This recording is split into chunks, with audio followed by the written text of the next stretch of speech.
আসসালামু আলাইকুম। আমি নুরুজ্জামান লিটন আপনাদের সাথে সবসময় ছিলাম, এখনও আছি।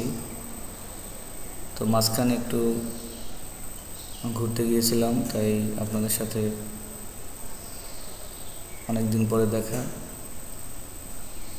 তো আল্লাহর অসীম রহমত, আবার আমি টিউটোরিয়াল করার সুযোগ পেয়েছি। তো আমরা প্রতিদিনই ইন্টারনেটে কাজ করি, আর সবাই জানে যে ইন্টারনেটে কাজ করতে হলে যে কোনো একটা ব্রাউজার প্রয়োজন হয়। আর এই ব্রাউজারের সঠিক ব্যবহার আমরা অনেকে জানি, আবার অনেকে জানি না। তো ব্যবহার যারা জানি তাদের জন্য মূলত আমার এই টিউটোরিয়ালটি নয়। আমার এই টিউটোরিয়ালটি হলো যারা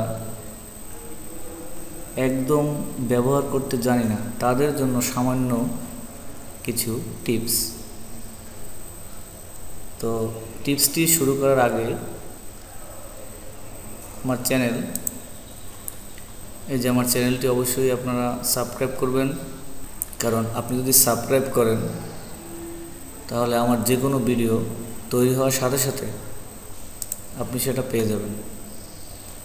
এবং সাবস্ক্রাইব করবেন ঠিক এখানে, এই যে সাবস্ক্রাইব, এখানে আপনি ক্লিক করবেন, তাহলে আমার অ্যাকাউন্টটি সাবস্ক্রাইব হয়ে যাবে।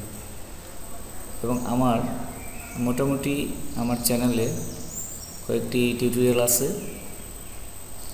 এগুলি আপনি দেখতে পারেন। যদি আপনাদের ভালো লাগে তাহলে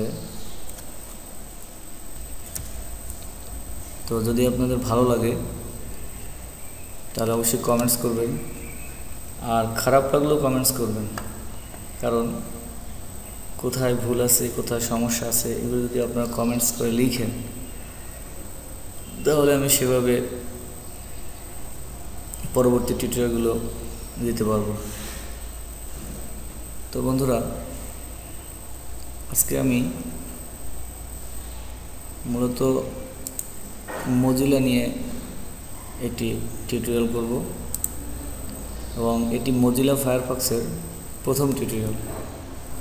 অর্থাৎ আমি কয়েকটি ভাগে এই ব্রাউজারটিকে সাজিয়েছি।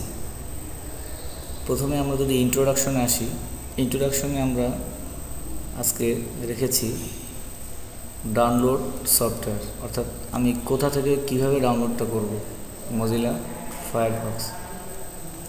তো প্রথমে আমরা একটি ব্রাউজারে যাব। দেখুন, ব্রাউজারে আমি ব্রাউজার থেকে এই অ্যাড্রেস বারে আমি গুগল, যে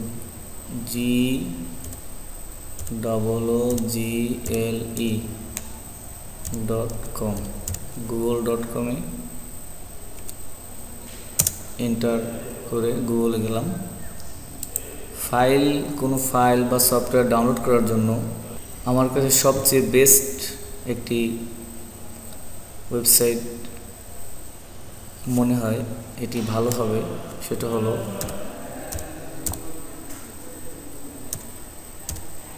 ফাইল হিপো। এই যে দেখুন, ফাইল হিপো, আপনি ফাইল হিপে ক্লিক করে এই যে ফাইল হিপোতে আপনি ঢুকেন।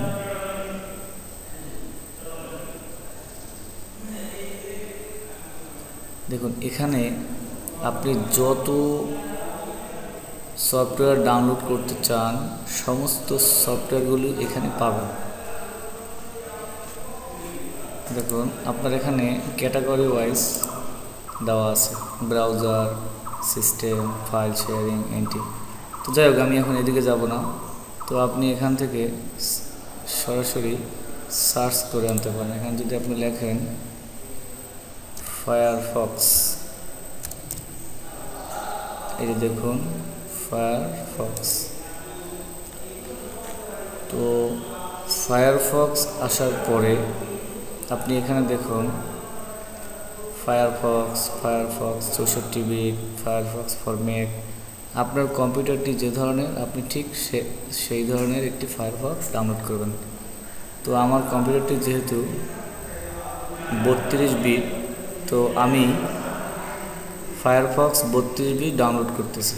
এই জন্য এই যে ফায়ারফক্স, এই ডাউনলোড অপশন, ডাউনলোডে ক্লিক করলাম।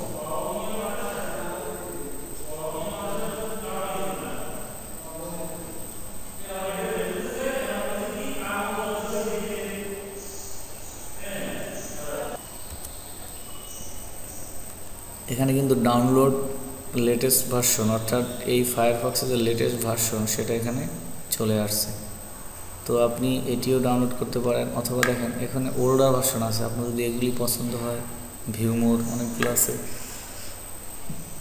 আপনি এগুলো ডাউনলোড করতে পারেন। তো আমি যদি এখানে ডাউনলোডে ক্লিক করি, দেখুন ডাউনলোড ক্লিক করলাম। ডাউনলোড ক্লিক করার পর দেখেন your program is now downloading. এখন আপনার একটু অপেক্ষা করতে হবে। এই যে এভাবে আসবে ফায়ারফক্স সেটআপ, অর্থাৎ যার কম্পিউটারে যেভাবে ডাউনলোড হয়। কারো কম্পিউটারে হয়তো আইডিএম আছে, কারো কম্পিউটারে অন্য কিছু আছে। তো আমি এখানে সেভ ফাইলের উপর দেখুন এখানে ডাউনলোড হচ্ছে,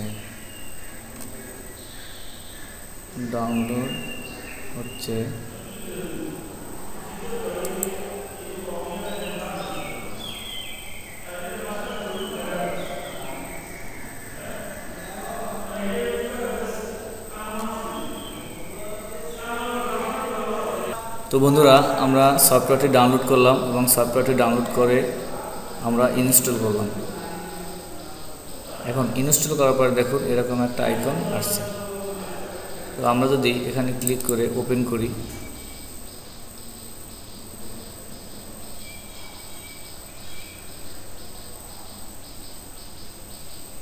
তো দেখুন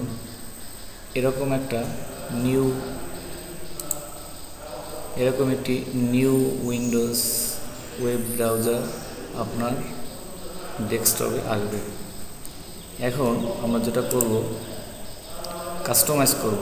তো কাস্টমাইজ করতে আমরা প্রথমে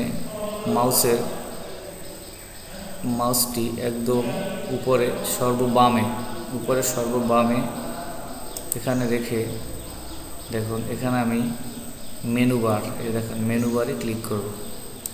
মেনু বার, তাহলে মেনুগুলো আসলো। এরপরে আবার আমি এখানে রাইট ক্লিক করে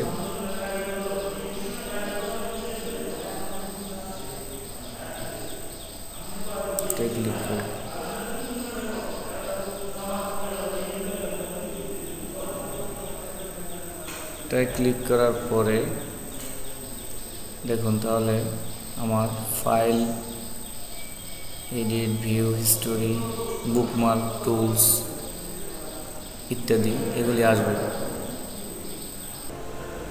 তো সবাইকে ধন্যবাদ, সবাই ভালো থাকবেন আর আমার জন্য একটু দোয়া করবেন। আমার একটু ঠান্ডা লেগেছে, গলাটাও ভালো না, তারপর আমি চেষ্টা করেছি। আর আপনারা জানেন আমি একজন শিক্ষকতার পাশাপাশি যেই পিরিয়ড আমার অফ থাকে সেই পিরিয়ডে আমি এই টিউটোরিয়ালগুলো করে থাকি।